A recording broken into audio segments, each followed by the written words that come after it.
Mutual consent, इसमें पति पत्नी की सहमति होने के बावजूद भी क्या जज साहब इसमें तलाक के ऑर्डर कर सकते हैं या नहीं कर सकते?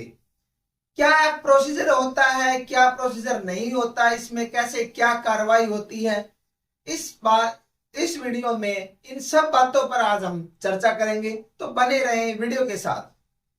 नमस्कार दोस्तों, मैं एडवोकेट यतेंद्र आपका स्वागत करता हूं। जैसा कि आप जानते हैं कि इस YouTube चैनल पर आपको लीगल अवेयरनेस की जानकारी मिलती है और आपको अपने अधिकारों के बारे में बताया जाता है। तो दोस्तों, आज हम बात करते हैं म्यूचुअल कंसेंट।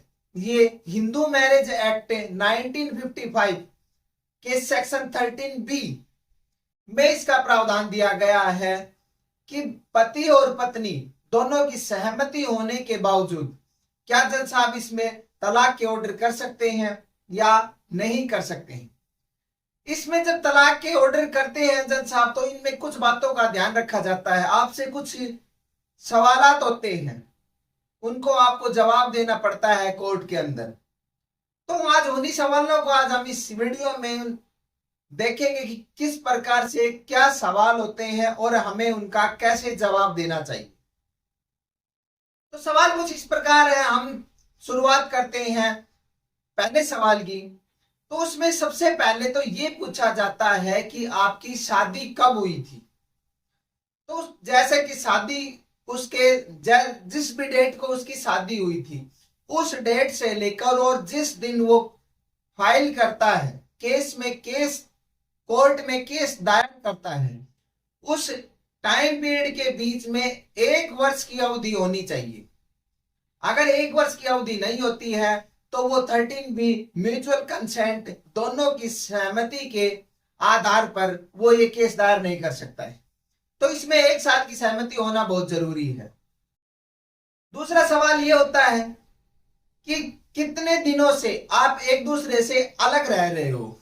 जिस दिन से पत्नी पति के घर को छोड़कर गई थी, क्या उस टाइम पीरियड को 6 महीने से अधिक हो गया है या 1 साल से अधिक हो गया है, तो ही उसमें म्यूचुअल कंसेंट बनती है, अदरवाइज उसमें ऑर्डर पास नहीं होते हैं। थर्ड चीज ये होती है कि अगर उनकी शादी के दौरान कोई बच्चे हैं, तो बच्चे हैं तो वो कितने साल के हैं, कितने बच्चे हैं, और जिस दिन से वो एक दूसरे से अलग रह रहे हैं उस दिन से उन दोनों के बच्चे, उनकी कस्टडी किसके पास है, पति के पास है या पत्नी के पास है। तलाक के बाद वो कस्टडी किसको जाएगी, कैसे वो रखेंगे, वो सारी चीजें इस सवाल में डिस्कस होता है। और जज साहब ही खुद पूछते हैं कि इन बच्चों का पालन पोषण कौन करेगा। तीसरी बात ये होती है कि शादी के दौरान कोई उनका एग्रीमेंट तो नहीं हो रखा है किसी भी प्रकार का। उनको प्रूव करनी होती है कि हमारी शादी हो, इतने दिन हो गए हमारी शादी ये हुई थी, दोनों के फोटोग्राफ्स लगते हैं, कोई एग्रीमेंट वगैरह तो नहीं कर रखा था, या किसी भी प्रकार से शादी से रिलेटेड कोई भी ऐसी चीज हो जो ये साबित करती हो कि हाँ हम दोनों एक दूसरे शादी के बंधन में बंधे हुए हैं। तो इस प्रकार से ये थर्ड पॉइंट होता है, एग्रीमेंट का होता है। नेक्स्ट पॉइंट आता है कि पैसों को लेकर, अगर शादी के बाद जब वो एक दूसरे से तलाक ले लेते हैं तो पैसे, कितने पैसे देने पड़ते हैं पति को पत्नी से, पत्नी कितने पैसे लेती है, कितना गुजारा भत्ता लेती है, कैसे क्या होता है।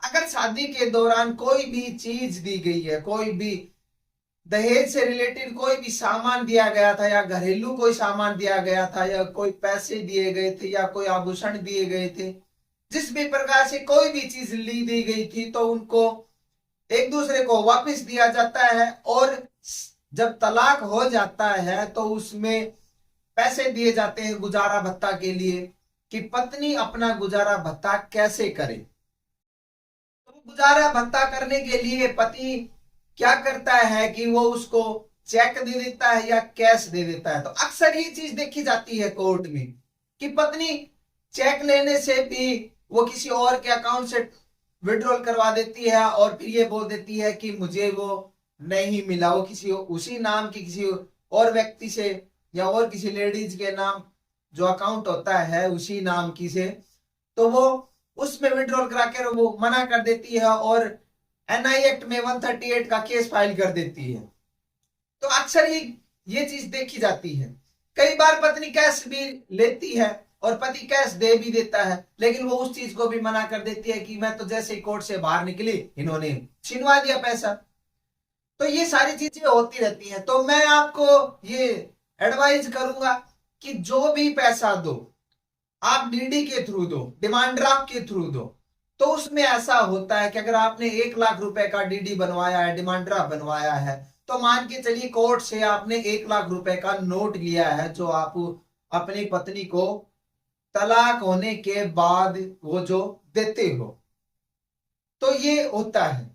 अगले पॉइंट की हम बात करते हैं। अगला पॉइंट ये आता है, जज आप पूछते हैं कि आपका कोई और केस तो नहीं चल रहा है इस कोर्ट में किसी भी प्रकार का, या कोई भी डिवोर्स केस चल रहा हो, या कोई डोमेस्टिक वायलेंस वगैरह चल रहा हो, या किसी भी प्रकार से कोई भी केस चल रहा हो, तो वो उस केस के बारे में पूछते हैं ताकि कोई भी कंफ्यूजन क्रिएट ना हो।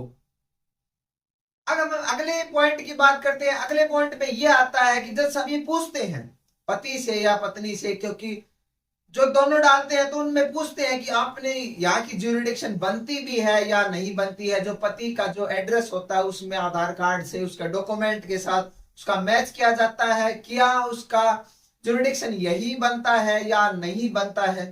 तो कुछ इस प्रकार की जो बातें होती हैं, ये सारी बातें कोर्ट के दौरान पूछी जाती हैं और सारे डॉक्यूमेंट लगा के ना उसके जो पिटिशन फाइल होती है, इसमें दोनों ही पिटिशन बनते हैं, पति भी बनता है और पत्नी भी बनती है, दोनों ही पिटिशन बन सकते हैं। और इसमें दोनों एक ही वकील भी कर सकते हैं, एक वकील के सहारे भी वो दोनों पार्टी इस केस को लड़ सकते हैं, या अगर वो चाहे तो दोनों अपना अलग अलग भी कर सकते हैं। दोनों ही आपके पास ऑप्शन होता है। सारे डॉक्यूमेंट वगैरह लगाकर और फाइल है वो आप कोर्ट में दायर करनी पड़ती है और आपका केस चल जाता है। और इसमें 13B में बहुत जल्दी आपका डिवोर्स हो जाता है अगर सब कुछ सही चलता है। तो अगर दोनों चाहते हैं किसी भी प्रकार से कोई वाद विवाद ना हो तो बहुत जल्दी ही 2 से 4 डेट में ही आपका डिवोर्स हो जाता है, बहुत कम समय अवधि में। तो इस प्रकार से ये 13B का जो मामला था हिंदू मैरिज एक्ट 1955 में, तो इस प्रकार से ये मामला दर्ज होता है और इस प्रकार से ये डिवोर्स दिया जाता है। ये इससे सस्ता और कम समय में यही ऑप्शन होता है अगर दोनों चाहते हैं कि हाँ हम एक दूसरे से के साथ नहीं रह सकते, अब हम एक दूसरे के साथ अपना जीवन साथी के रूप में नहीं बिता सकते हैं, तो यही उनके पास रास्ता होता है। तो दोस्तों आज की वीडियो में बस इतना ही। मैं उम्मीद करता हूं आपको वीडियो पसंद आई होगी। अगर वीडियो पसंद आई है तो लाइक करना, अपने दोस्तों के साथ शेयर करना, और हम मिलते हैं जल्दी नेक्स्ट वीडियो में। तब तक के लिए बाय, टेक केयर।